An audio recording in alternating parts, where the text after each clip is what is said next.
গোপাল হাটে গিয়েছিলেন কিছু কেনাকাটা করতে। তিনি একটা কাপড়ের দোকানে ঢুকে গেলেন, নিজের জন্য একটা ধুতি পছন্দ করে ফেললেন, আর সেটাই দরদস্তুর করে মোড়কে বেঁধে দিতে বললেন। দোকানদার তাই করলো, আর অপেক্ষা করতে লাগলো কাপড়ের দামটা পাওয়ার জন্য। গোপাল তার ট্যাগ থেকে পয়সা বের করলেন না, একটা শাড়ি নাড়াচাড়া করতে করতে বললেন, দোকানদার ভাই, আমার ধুতিটার পরিবর্তে এই শাড়িটা নিতে পারি না? দোকানদার বলল, হ্যাঁ হ্যাঁ, নিশ্চয়ই তা পারেন। এই বলে গোপালের পছন্দের শাড়িটা বেঁধে দিল দোকানদার।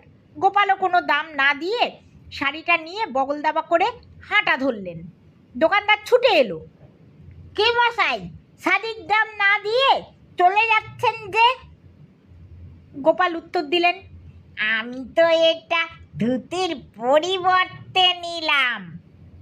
দোকানদার বলল, তা ঠিক, তবে ধুতির তো দাম দেননি। গোপাল অম্লান বদনে বললেন, ধুতির দাম দেব কেন? ধুতি তো কিনিনি, কি করে তার দাম চান?